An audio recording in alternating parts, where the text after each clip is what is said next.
지난번처럼 13절 다시 한번 보겠는데요. 지금 고난당하는 자가 어떻게 해야 될 것인가, 이 13절 말씀이 주된 주제인데, 고난당하는 자, 그 사람은 기도해라. 그죠? 그는 기도할 것이요 라고 어떻게 보면은 식상한 그런 그 답을 주고 있어요. 가끔씩 목회 상담하러 오시는 분들한테 굉장한 답을 원하고 오시는 것 같아요. 저한테 뭘 말하십니까?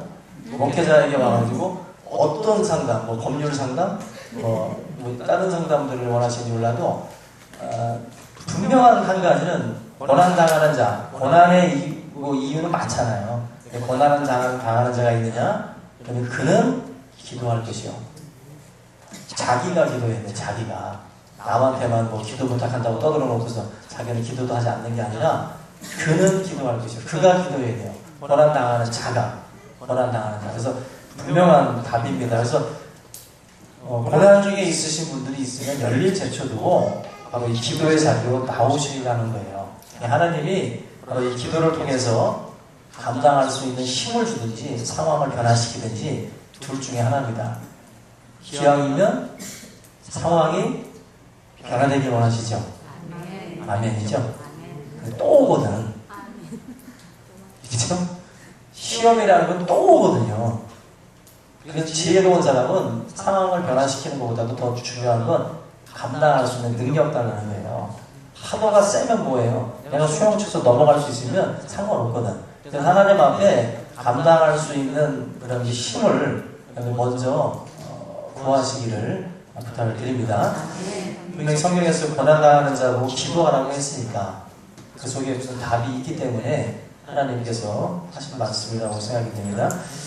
기도하는 가운데에 응답이 좀 더딜 때가 있어요. 그때에도 감사해야 되는 이유가 조지 밀러가 그런 말씀을 했습니다. 5만 번의 기도 응답자 이 조지 밀러가 그런 말을 합니다. 나는 하나님께서 내가 기도할 때마다 쉽게 응답해 주시지 않은 것에 대해서 감사한다 라는 말을 했어요. 왜냐하면 내가 기도했을 때 금방 응답을 하셨다고 한다면 내가 기도를 쉬었을 텐데 하나님께서 그 시간을 두고 응답하심으로 인해서 내가 이러한 그 기도를 하게 되고 또 더 매달리는 그런 그 기도를 할 수 있게 되었다는 것입니다. 그래서 이분은 30년 넘게 기도한 기도 제목도 있어요. 들리는 말에 의하면 한 50년 정도 기도한 기도 제목 중에 하나가 친구 기도예요. 근데 조지 밀러가 죽을 때 아마 그 친구가 예수를 믿었다라는 말이 있는데, 우리 여러분들이 그 기도의 응답이 좀 더뎌진다 할지라도 하나님께서 저와 여러분들에게 주시는 은혜가 있는데 뭐냐면은 기도하는 즐거움을 알게 하고 기도하는 성품을 우리에게 하나님이 허락해 주신다는 것입니다. 그래서 여러분들 성품 중에 기도하는 성품, 하나님 앞에 맡길 수 있는 것, 또 의지할 수 있는 것, 그러한 것이 바로 이런 더딘 응답을 통해서 우리에게 주어진다. 그래서 응답보다 더 귀한 건 하나님이 우리를 인격적으로나 성품에 있어서 만들어 가시는 거예요. 그래서 내가 기도한 그 기도 제목 자체를 주시는 것도 주시는 거지만 그거 말고도 기도를 길게 또 오랜 시간 하면서 성품의 면, 또 인격의 면이 바뀌어진다는 거예요. 그래서 우리가 그런 말씀들을 합니다. 비전이 뭐고 내 욕심이 뭔가 참 구분하기 힘들잖아요. 근데 비전과 내 욕심의 차이는 계속 기도할 수 있느냐에 있어요. 내 욕심은 잠깐 기도하다가 멈춥니다. 근데 하나님이 주시는 비전과 꿈은 계속 기도하게 돼 있어요. 여러분들 중에 이게 내 욕심인지 비전인지 모르겠다는 분들은 며칠 기도했는지 말씀해 주시면 돼요. 며칠 기도했는지. 1년이고 2년이고 3년이고 계속 기도하고 계시면 하나님이 주시는 꿈이요 비전입니다. 그런데 뭘 기도했는지도 모르는 거 있잖아요. 오늘 기도하고 다음 주에 모르고 그런 것들 다 헛된 것들이고 다 정리가 되죠. 결국 자꾸 무슨 테이블에 앉아가지고 말하는 건 다 소용없는 거고 그냥 기도해보면 걸러져요. 기도하면 걸러진다고. 이게 비전인지 이게 욕심인지는 자기가 하면서 자기가 다 스스로 걷어냅니다. 걷어내요. 하나님 앞에 지속적으로 기도하는 가운데에 여러분들의 그 모든 삶도 정리가 되는 거예요. 정리가 되는 거예요. 그런 면에서 기도하지 않고 있으면 계속 헷갈리는 거예요. 계속 이 욕심인지 비전인지 가지고 계속 탁상 운동만 하고 있는 거고, 근데 기도를 시작하면 정리가 됩니다. 내가 하나님 앞에 엎드려야 될 것인지 아니면은 이제 이것은 정리해야 될 것인지 구분이 되는 거예요. 그래서 고난 당하는 자 기도하라, 이 말씀 여러분이 꼭 믿고 하나님 앞에 기도의 자리로 나아갈 수 있기를 주의 이름으로 부탁을 드립니다.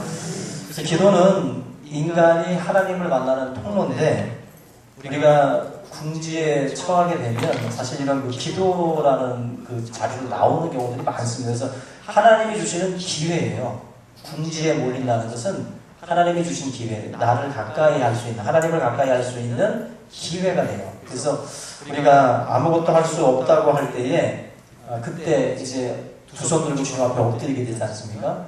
그때 전능자의 손이 우리 가운데에 임하게 될 줄로 믿습니다. 우리 성도님들이 이런 그 야고보서의 말씀처럼 고난당할 때 하나님 앞에 나아오는 그 기회로 꼭 살려가시기를 주님의 이름으로 부탁을 드립니다. 우리가 이 즐거움이라고 하는 것들이 있고 고난이라는 것이 있는데, 그 고통 속에서도 즐거움을 찾을 수 있는 분들이 있어요. 보통. 그러니까 그 즐거움이라는 것이 꼭 정말로 기쁜 일만 있을 때만 즐거운 게 아니라 고난 속에서도 즐거움을 찾을 수 있다는 거예요. 그래서 그 우리가 신앙생활을 할 때에도 바로 이런 그 빌립보 감옥에 갇혔던 바울 신라처럼 옥중에서도 찬송이 흘러나올 수 있는 어떤 그러한 그 경지까지 가야 됩니다. 사실 즐거운 일이 있을 때, 오늘 사실 주제는 그 말씀은 즐거운 일이 있을 때 찬송하라는 거잖아요. 근데 이거 더 위는 이제 고난 중에도 찬송하는 건데, 바로 바울과 신라가 감옥에 갇혀서도 한밤중에 찬송을 올려드렸거든요. 그러니까 궁극적으로는 우리가 이 단계까지는 가야 돼요. 근데 사실 오늘 이 13절 말씀은 제가 볼 때는 기본이라고 생각합니다. 기본으로서 즐거워하는 자가 있느냐? 저는 찬송하라. 기쁜 일이 있을 때 찬송할 수 있는 거, 이게 좀 자연스럽게 연결이 돼야 되는데 이게 자연스럽게 연결이 안 되는 경우들이 많이 있어요. 우리가 이 고통이 사라지게 되면 하나님도 같이 사라지는 분들이 있습니다. 편안해지면, 즐거운 일들만 많고 행복한 일들만 자꾸 이제 깃들게 되면 고통이 사라지면서 하나님도 사라져요. 그래서 무릎을 꿇던 사람이 고통이 사라지니까 무릎을 펴기 시작해요. 고통 중에도 무릎을 피면 안 되지만 즐거운 일이 계속 생길 때에도 무릎을 피면 안 돼요. 기도의 무릎을 계속 꿇는 자가 되셔야지. 우리가 이 기도와 찬송은 제가 볼 때는 같다고 봐요. 기도하는 것이나 찬송하는 것이나 이게 즐거워할 때도 찬송해야 되고 고난 중에도 찬송해야 됩니다. 마찬가지로 고난 중에도 기도해야 되고 즐거운 일이 있을 때도 하나님 앞에 감사의 기도를 해야 돼요. 그 무릎이 펴지면 안 되는 거예요. 우리의 삶에 하나님이 주시는 이러한 어떤 그 두 가지의 상황, 고난과 즐거움의 이 상황에서 저 여러분들이 하나님이 원하시는 그 모습으로 기도의 자리로, 찬송의 자리로 나아가시기를 주 이름으로 부탁을 드립니다. 흥얼흥얼 되시라는 거예요. 자꾸 좀 찬송을 흥얼흥얼 되셔야 돼요. 하나님 앞에 항상. 그게 습관처럼 돼야 됩니다. 혹시 지금 뭐 이렇게 찬송가라든지 이런 뭐 복음성가라든지 이런 것들을 막 다운을 받는다든지 아니면 이렇게 뭐 테이프, CD가, 요즘에 테이프 안 사죠? CD 같은 것들을 이렇게 자기가 직접 뭐 기독교 방송에 가서 아니면 기독교 서점에 가서 산다든지 그런 어떤 그 모습들이 우리에게 있느냐? 세상 노래만 뭐 좋아하지 말고, 저는 착해서 여러분들한테 세상 노래 듣지 말라는 말을 제가 안 하잖아요. 막는다고 안 듣겠어요? 그 속에다가 하나님의 노래를 더 많이 들으세요.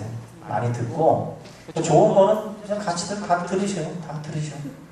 클래식도 듣고 샹송도 듣고 재즈도 듣고 다 들으셔. 근데 이제 하나님에 대한 이 찬양은 또 남다른 거예요. 남다른 거예요.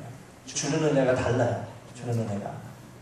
여러분들이 정말 하나님 앞에 기쁠 때에도 찬송할 수 있는 그런 삶이 자연스럽게 좀 이어질 수 있기를 주의로 부탁을 드립니다.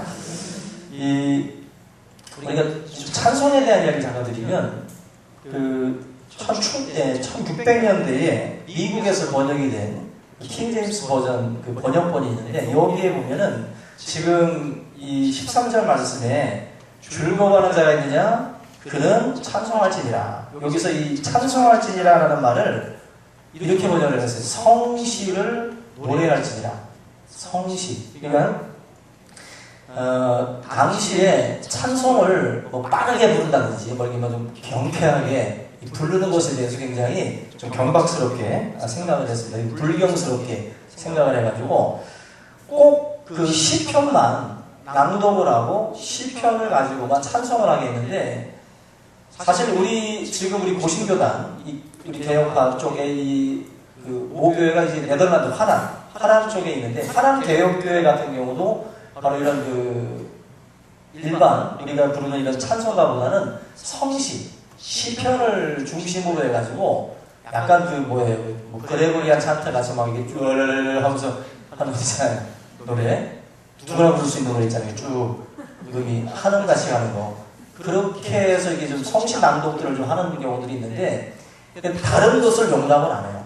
이 시편 위주로다가 하고, 다른 거는 이제 찬송이 아니라는 거예요. 찬송. 그래서 약간 어떻게 보면 이분들은 지금 이 번역에 있어서 찬양으로 번역을 안 하고 시편 같은 식으로다가 성시로다가 번역을 해놨기 때문에, 어떤 그 틀에서 지금 찬송을 다른 것들을 수용하는 데 있어서 상당히 좀 이제 경직돼 있어요. 그래서 이 네덜란드 화란 그 개혁교회 쪽에서는 사실 이런 우리가 부르는 이런 미국의 어떤 CCM이라든지 이런 것이 좀 낯선 지역이 바로 그쪽입니다.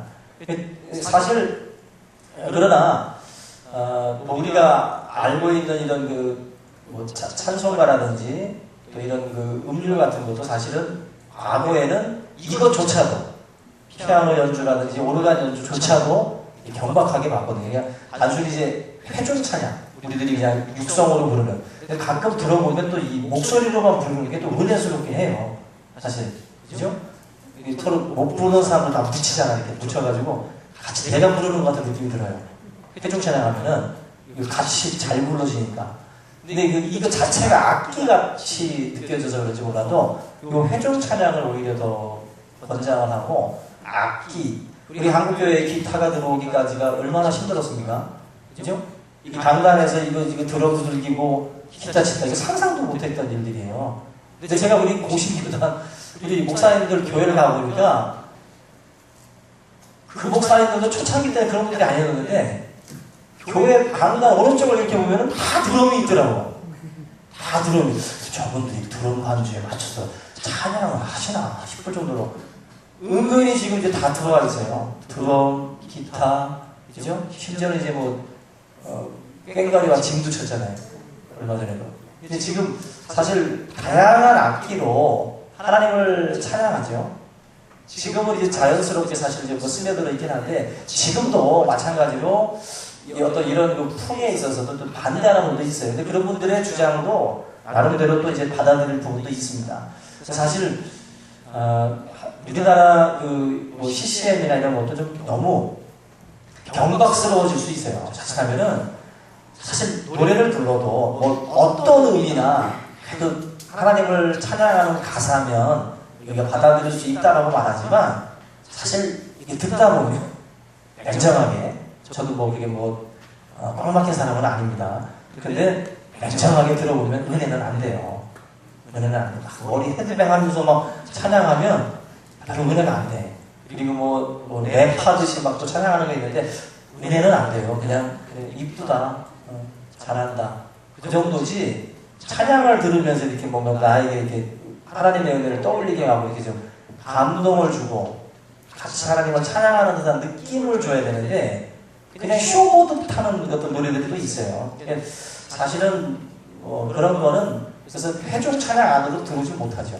우리가 같이 부를 수 있는 찬양들이 있어요. 그리고 같이 부르지 않고 그냥 듣기만 할 수 있는 거, 그냥 귀에만 즐거울 수 있는 것들이 있는데, 어쨌거나 여러분들도 복음성가를 저도 그렇고 부를 때라든지 이럴 때 저는 진지하게 불러주시고 그리고 정말 즐겁게 불러주셨으면 좋겠어요. 그리고 즐겁게 부르고 진지하게 부르는 거랑 심통 나서 부르고 그냥 까불듯이 부르는 거랑은 다른 거예요. 찬양을 제가 제일 싫어하는 게 까부는 사람들이에요. 찬양할 때 약간 좀 한마디로 장난치듯이 하나님 앞에 그런 어떤 행동을 할 때가 있는데 굉장히 빠른 템포의 찬양일지라도 여러분들 정말 기쁨으로 즐거운 마음으로 하나님을 찬양해야지 그 경쾌한 리듬이라고 해서 그걸 경박하게 부르면 하나님 기뻐하지 않을 거예요. 그래서 우리가 찬송가 중에 우리는 빨리 부르는 찬양이잖아요. 원래 박자가 아니거든요. 그죠? 그래서 우리가 지금 이 길들여져가지고 원래 박자를 부르면은 숨 내게 죽어요. 우리 같은 사람들이. 근데 그 빨리 부르지만 어떤 분들은 그래요. 무슨 찬송을 그렇게 부르냐 그러는데 저는 다르게 보는 게 빠르게 부르더라도요. 정말 열과 성의를 다해서 막 진지하게 빠르게 부르는 게 있어요.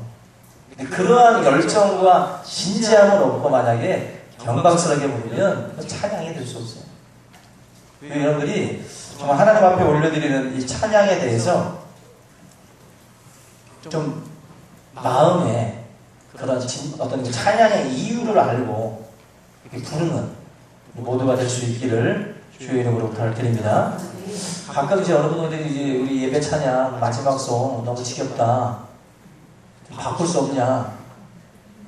노래 가사가 주님 오실 때까지인데 계속 불러야 되는데 좀 바꾸자.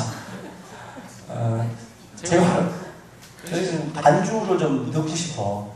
근데 아마 지금 이제 그 복음성가니까 복음성가다 보니까 좀 더 리듬이 들어가야 여기 좀 더 아름답게 부를 것 같아서 그걸 별로 바꿀 생각은 없는데 진지하게 고민을 하고 있어요. 한번 바꿔볼까 하도 하는데 이 찬양을 부를 때 우리가 이거 몇 번 불렀겠어요 지금? 이 찬양? 매 주마다 한 번씩 부르니까 1년이면 52주니까 몇 번 불렀을까요? 수백 번 불렀을 것 같아요. 몇 년부터 불렀는지 모르겠는데 제가 이거를 부를 때